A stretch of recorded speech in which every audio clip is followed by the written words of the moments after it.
हरियाणा पंचायत चुनाव की लेटेस्ट खबरें जानिए हमारे चैनल पर और हमारे चैनल को सब्सक्राइब कीजिए और वीडियो को दूसरों के साथ शेयर कीजिए ताकि हर किसी को पता चल सके कि हरियाणा सरकार ने लॉकडाउन के बीच में ही, जी हाँ, लॉकडाउन के और कोरोना के आतंक के बीच में ही हरियाणा सरकार ने पंचायत चुनाव करवाने की दिशा में एक बहुत बड़ा कदम उठाया है। तो सब्सक्राइब कीजिए हमारा चैनल और वीडियो को पूरा देखिए। हरियाणा पंचायत चुनाव की तैयारियां शुरू। जी हाँ, कोरोना के संक्रमण के बीच में भी हरियाणा पंचायत ने चुनाव की तैयारियां शुरू कर दी है और ये अभी ताजा बयान आया है हमारे डिप्टी सीएम दुष्यंत चौटाला जी का, जो उन्होंने अभी कहा है कि पंचायत चुनाव जल्द ही करवा लिए जाएंगे और ये कोरोना के संक्रमण की जैसे ही दूसरी लहर खत्म होती है तो तुरंत पंचायत चुनाव करवाए जाएंगे। जी हाँ, ऐसी ही नई खबरों के लिए हमारे चैनल को सब्सक्राइब कीजिए, वीडियो को लाइक कीजिए और दूसरों के साथ शेयर भी कीजिए जो भी पंचायत चुनाव की तैयारी कर रहे हैं, ताकि उनको कुछ तो ये लगे कि काम अंदर खाते ही सही पर धीरे धीरे पंचायत चुनाव होने की दिशा में चल रहा है। जी हाँ, ऐसी खबरों के लिए हमारे चैनल को सब्सक्राइब जरूर कीजिएगा। हरियाणा सरकार ने लॉकडाउन में कोरोना से निपटने की मजबूत तैयारियां कर ली है। जी हाँ, अभी तैयारियां शुरू हो चुकी हैं, वार्डबंदी हो चुकी है, लिस्ट आ गई है और इसके साथ साथ पंचायत चुनाव की तैयारियां शुरू हो चुकी हैं। प्रदेश में पंचायतों का कार्यकाल 24 फरवरी को पूरा हो चुका है और उसके बाद किसी भी समय पंचायत चुनाव करवाए जा सकते थे, लेकिन चुनाव नहीं करवा पाई सरकार। पहले दूसरी लहर आ गई चुनाव करवाने का, जैसे ही समय आया तो कोरोना की दूसरी लहर आ गई और ये दूसरी लहर इतनी भयावह है कि हर घर में से इंसानों को ये खाई जा रही है और इस वजह से अभी सरकार पंचायत चुनाव नहीं करवा रही, क्योंकि लॉकडाउन भी बढ़ता जा रहा है। 3 बार तो लॉकडाउन बढ़ाया जा चुका है और इसके साथ साथ हरियाणा में किसान आंदोलन भी अभी तक खत्म नहीं हुआ है। किसान आंदोलन भी एक बहुत बड़ी वजह रहा है पंचायत चुनाव ना होने का, क्योंकि 24 फरवरी के बाद तुरंत बाद पंचायत चुनाव हो सकते थे। चुनाव 24 फरवरी तक नहीं हो पाए थे क्योंकि पहले कोरोना भी था और उसके साथ साथ किसान आंदोलन भी था।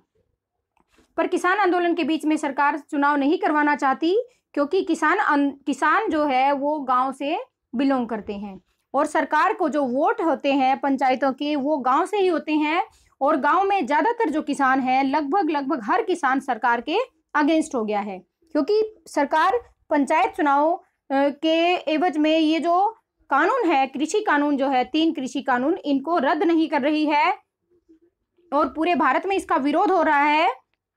और लोग तो ये भी कह रहे हैं कि कोरोना कुछ नहीं है और किसान आंदोलन को खत्म करने के लिए सरकार लॉकडाउन लगा रही है, पर ऐसा नहीं है। कोरोना बहुत भयावह रूप ले चुका है और किसान आंदोलन भी है इसका एक बड़ा रूप कि जिससे पंचायत चुनाव नहीं करवाए जा सके हैं। और किसान आंदोलन के साथ साथ कोरोना, जैसे ही कोरोना की दूसरी लहर खत्म होती है और किसान आंदोलन खत्म हो जाता है तो तुरंत सरकार पंचायत चुनाव की घोषणा कर देगी।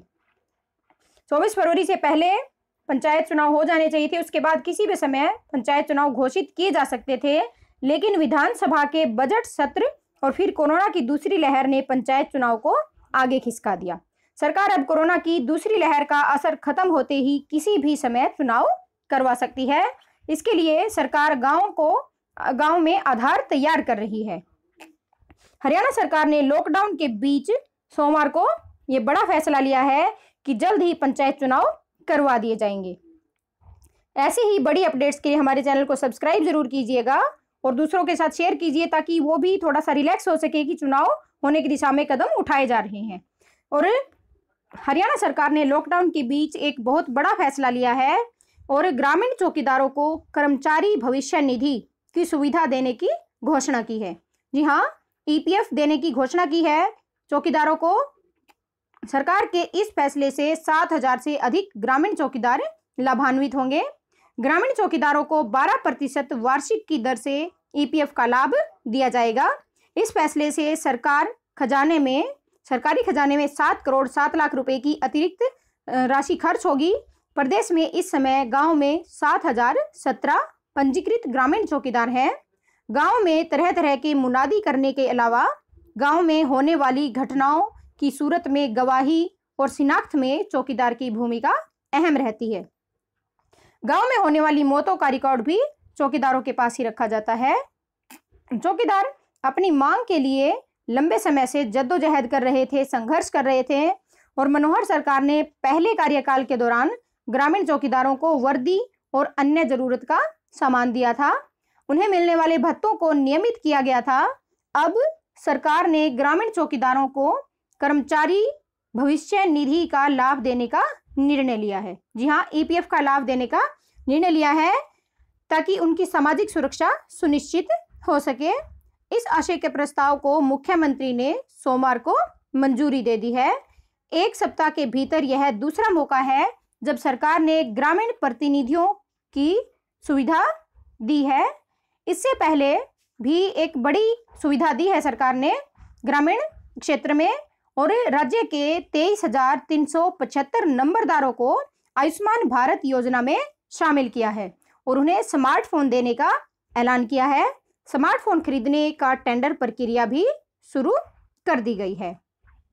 हरियाणा सरकार बड़े बड़े ऐलान करती जा रही है क्योंकि पंचायत चुनाव नजदीक आते जा रहे हैं और उन्हें गांव के अंदर होल्ड बनाने की जरूरत है। इसलिए वो कभी ग्रामीण चौकीदारों को सहयोग दे रही है और कभी नंबरदारों को, और इसी दिशा में उन्होंने कदम उठाया है सरकार ने। हरियाणा के 23,000 से ज्यादा नंबरदारों को मोबाइल देने की सौगात और उन्हें आयुष्मान भारत योजना के तहत कवर करने का फैसला लिया जा चुका है। अब मुख्यमंत्री ने 7,000 से ज्यादा ग्रामीण चौकीदारों को ईपीएफ की सुविधा देकर उन्हें सामाजिक सुरक्षा प्रदान की है। भाजपा जसपा गठबंधन की सरकार जन जन के हितों के लिए समर्पित है और भविष्य में लिए जाने वाले जनहित के फैसलों की सरकार के पास लंबी फहरिस्त है। ये कहा है डिप्टी सीएम दुष्यंत चौटाला जी ने। जी हाँ, उन्होंने ऐलान किया है कि नंबरदारों को आयुष्मान भारत योजना के अंदर शामिल किया जाएगा और उन्हें स्मार्टफोन दिए जाएंगे और ग्रामीण चौकीदारों को ईपीएफ की सुविधा प्रदान की जाएगी। 7,000 ग्रामीण चौकीदारों को 12% ईपीएफ मिलेगा और 23,000 नंबरदारों को स्मार्टफोन मिलेंगे। तो ये थी आज की नई अपडेट।